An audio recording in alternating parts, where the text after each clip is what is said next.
Hi, I'm Donna Grisham, and I would love to tell you my story. When I was 16 years old, I went to a bowling alley with a friend, and at the bowling alley we met these two guys, and we ended up, she wanted to go riding with them.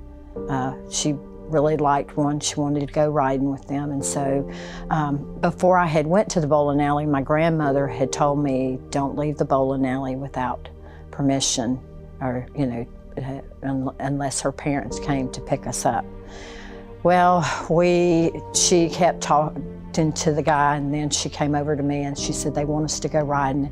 I told her, I said, I can't do that because my grandmother, will get really upset at me, and I don't want to make her upset. My grandparents were really good to me and they loved me, but they were strict, and so I ended up giving in to the peer pressure, and I went with her and the other guy, and we went and we were going riding.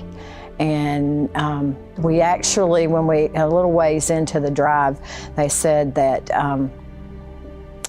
the other guy, the guy that she was with, had to pick up his truck. And so we went to pick up the guy's truck. And when we stopped to pick up the truck, I actually got out of the truck and was getting out with her. And she said, no, she said, just he'll take you back to the bowling alley. And I was like, I don't want to. And she said, you'll be okay, he'll take you back.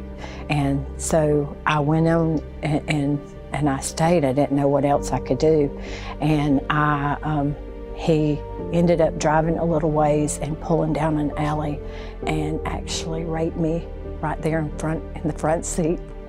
And when he finished, he actually just pulled off and started driving, and then he pulled over on the side of the road and actually dropped me off on the side of the road, and I had to walk back to the bowling alley.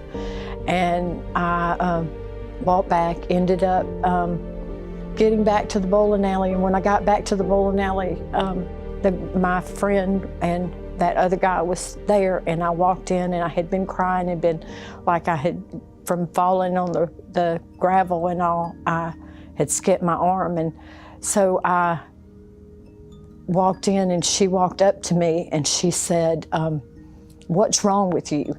And I stormed through ran to the bathroom, and as I ran in the bathroom, she came in behind me and she said, what's your problem? And I said, he raped me. And she said, oh, just say what it really is. It was consensual. And I turned around, I looked at her and I said, no, he raped me. And she said, oh, it's consensual. Don't even go there. And so my first thought was, wait a minute, she doesn't believe me. And the guy, before he dropped me off, I didn't say this, but the guy, before he dropped me off, he said, you're not going to breathe a word of this to anybody, because if you do, he said, nobody's going to believe you. He said, besides, you are the one that's going to be in trouble. He said, your grandmother, you'll be in trouble with your grandmother. He had listened to the conversation that I had had with my friend at the bowling alley. Well, after that, I ended up finding out later on, because I had by the time I got home and took a shower and I just wanted to forget everything. I got in the shower and I just let the shower run over me, and I don't know, I know I had to be in the shower for at least 30 or 45 minutes, maybe even more. And I just kept crying and crying and crying, and I said, I knew I couldn't say anything, because if I said something, I'm the one it was my fault. It was my fault because I had really disobeyed my grandmother. And so I buried everything, and not too much later, I found out I was pregnant, 25 weeks pregnant. And I ended up going to have an abortion. I was taken to have an abortion at a clinic in Birmingham, Alabama. I went to a Planned Parenthood clinic in Birmingham, Alabama, and I had what they called a saline solution my mother actually took me, and I'll go God's already, we've went through the forgiveness part. I won't even have to go through that. So I ended up going through a saline abortion, and after that I was at the hospital. I ended up they injected the saline solution, and the baby drinks that, and it burns the baby from the inside out.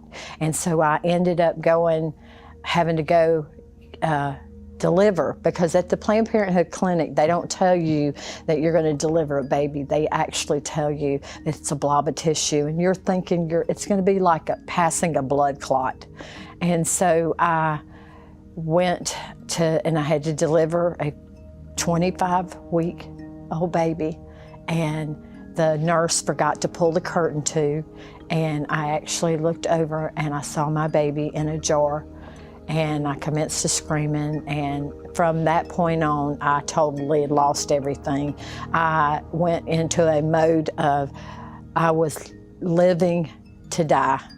If I could find every way, I would end up in the hospital after that, trying to commit suicide every time. I couldn't even do that right. I was just a mess. And so I end up pregnant again, and I ended up going to have another abortion. I know most people think that's horrible, and I thought the same thing. I ended up having a suction abortion, and at that time, at the point that they turned the machine on, when they turned that machine on, a light came off inside of me, and I started screaming, "Turn it off, turn it off, turn it off." They didn't turn it off by that time. It was too late.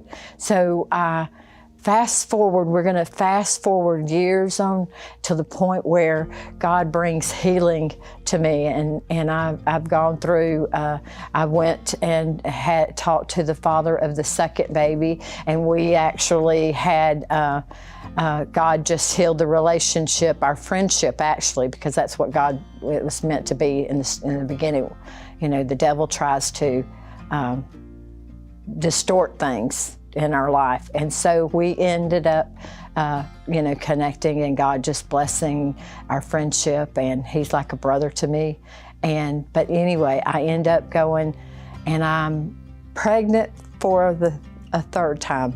And I know most people are going to go, "Oh my goodness." You got to realize I was living to die. So I wasn't really thinking about what I was doing, my life. I had no purpose, no rhyme or reason for even being here.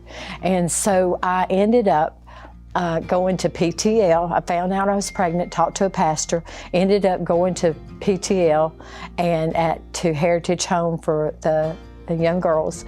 And I ended up,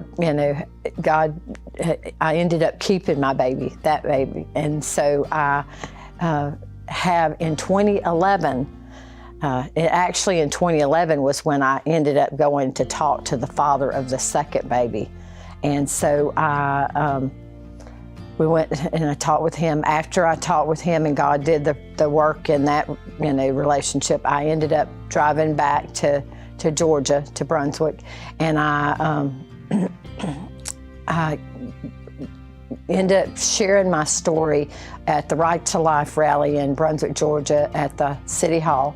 And then I shared my story again at my church.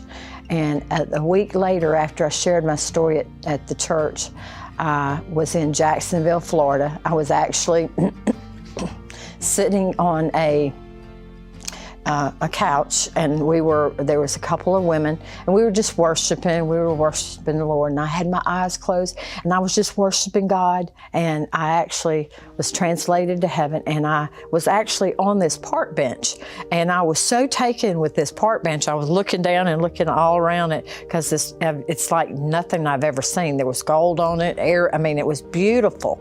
And all of a sudden, the grass was beautiful. There was flowers. There was like a flowing river. And all of a sudden, a little girl and a little boy came running up to me. They climbed up in my lap, and they started kissing me, one on one cheek, one on the other cheek. And they started telling me, "We forgive you, Mommy, we forgive you, Mommy, we forgive you." I said, "We love you, Mommy, we love you, we love you." And they said, "We'll see you again." And instantly I was back on the couch.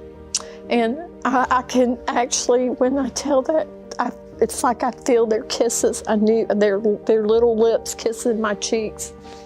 And I just want to say, if you're a woman, and if you've had an abortion, and you are struggling with knowing where your babies, if your babies are okay, I just want you to know that Jesus wants you to know that your babies are with Him, and they're being well took care of. In fact, they're enjoying heaven so much that they're actually praying for us. Our babies in heaven are a part of the great cloud of witnesses, and they're up there and they're praying, and they're praying for freedom for you, and they want you to know that they love you, that they forgive you, you're forgiven. And I just pray, and I ask the Lord to just heal every wound, every place, every hurt, and remove, I ask the Lord to just remove every part of shame, that He will just strip you of the shame that's been put on you, and that He would clothe you in a robe of righteousness, and you will know that you are going to see your baby again in heaven.